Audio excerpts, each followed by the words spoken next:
Hello friends, welcome back to my YouTube channel. જય શ્રી કૃષ્ણ.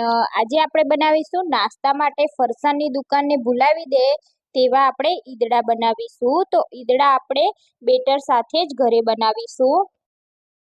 જો video પસંદ આવે તો વિડીયોને લાઇક, શેર અને કમેન્ટ કરજો. તો ચાલો રેસીપી શરૂ કરીએ. તો ઈદડા બનાવવા માટે સૌપ્રથમ આપણે દાળ ચોખા પલાળવાના છે. તો આપણે દાળ ચોખાને પહેલા પલાળીશું. તો મેં અહીંયા જે ખીચડીના ચોખા આવે છે તે ચોખા લીધા છે. તો 1.5 કપ જેટલા ચોખા લીધા છે અને 1/4 કપ આપણે અડદની દાળ લેવાની છે. તો હવે આપણે સારી રીતે મિક્સ કરી લઈશું. તો દાળ અને ચોખાને આપણે 2 થી 3 પાણીથી ધોઈ લઈશું અને વ્હાઈટ પાણીનો ભાગ નીકળે ત્યાં સુધી આપણે તેને ધોવાના છે. તો સારી રીતે આપણે ક્લીન કરી લઈશું.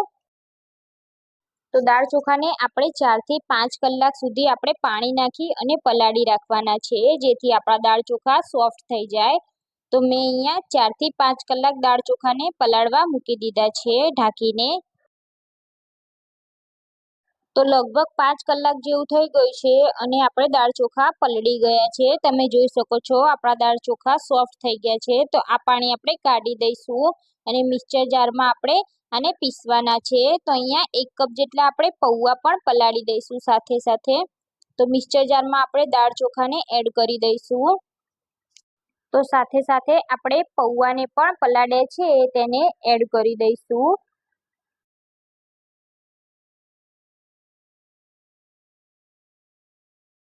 તો દાળ ચોખા પીસતી વખતે આપણે આમાં અડધા કપ જેટલું દહીં એડ કરીશું. તો તમારે દહીં ના હોય તો ખાટી છાશ પણ એડ કરી શકો છો. હવે આપણે તેને એકદમ સ્મૂથ પીસી લઈશું. તો તમે જોઈ શકો છો આપણે બેટર એકદમ સ્મૂથ પીસી લીધું છે. તો ઈદડા બનાવવા માટે આ રીતનું એકદમ સ્મૂથ બેટર બનાવવું જરૂરી છે. તો બેટરને આ રીતે આપણે ચમચાની મદદથી હલાવી લઈશું સરસ રીતે અને બેટરને આપણે આથો લાવવા મૂકવાનું છે. તો આપણે ફટફટ આથો આવી જાય એના માટે આપણે અહીંયા 1 ચમચી જેટલું મીઠું એડ કરીશું. તો મીઠું એડ કરવાથી આપણા બેટરમાં ઝટપટ આથો આવી જાય છે. હવે આપણે આને ઢાંકીને ગરમ જગ્યાએ મૂકી દઈશું, જેમ કે તમે તડકામાં પણ મૂકી શકો છો. તો આને 6 થી 7 કલાક આપણે મૂકીશું સાઈડમાં.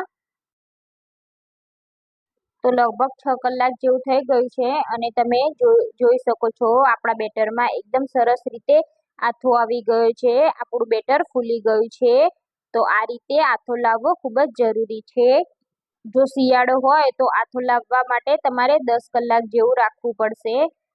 તો હવે આપણે આમાં મસાલા એડ કરીશું. તો મસાલામાં આપણે આદુ, લસણ અને મરચાંની પેસ્ટ જ એડ કરવાની છે અને મીઠું આપણે અગાઉથી એડ કરી દીધું છે. પણ જો મીઠું ઓછું હશે તો આપણે તેને ટેસ્ટ કરી અને એડ કરી દઈશું. તો બેટરને આપણે સારી રીતે મિક્સ કરી લઈશું.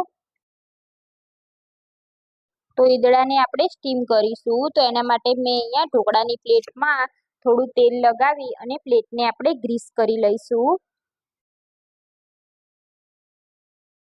તો હવે આપણે ઈદડાને સ્ટીમ કરવા મૂકવાના છે. તો તે પહેલાં આપણે ઈનો એડ કરીશું. તો મેં અહીંયા ઈનો ફૂડ સોલ્ટ આવે છે તે 1 ચમચી એડ કર્યો છે અને ઈનોને એક્ટિવ કરવા માટે અહીંયા 1 ચમચી જેટલું આપણે ઉપરથી પાણી એડ કરી દઈશું અને આપણે બેટરને આ રીતે મિક્સ કરી લઈશું. તો ઈનો એડ કર્યા પછી આપણે બેટરને તરત જ ડીશમાં એડ કરી દેવાનું છે.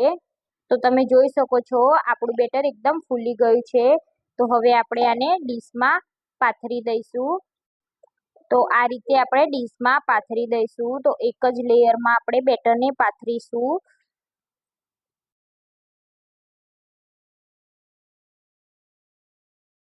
તો ઉપરથી આપણે મરીનો પાવડર સ્પ્રિંકલ કરી લઈશું. તમારે લાલ મરચું પાવડર સ્પ્રિંકલ કરવો હોય તો તે પણ કરી શકો છો, પણ મેં અહીંયા લાલ મરચું પાવડર એડ નથી કર્યો.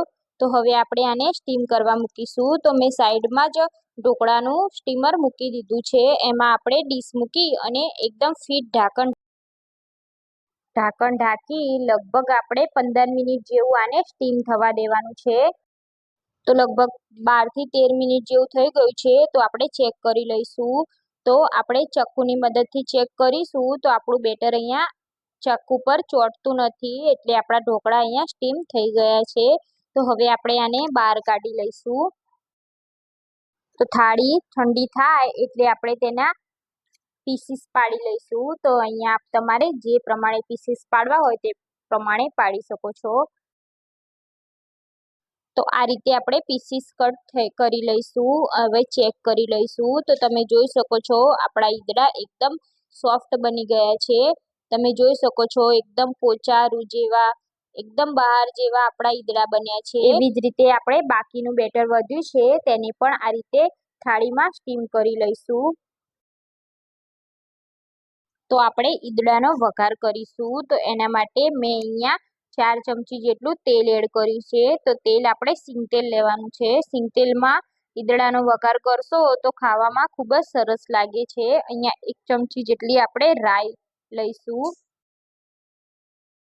તો રાઈને આપણે બરાબર ફૂટવા દેવાની છે. રાઈ ફૂટશે તો જ આપણો વઘાર સરસ લાગશે.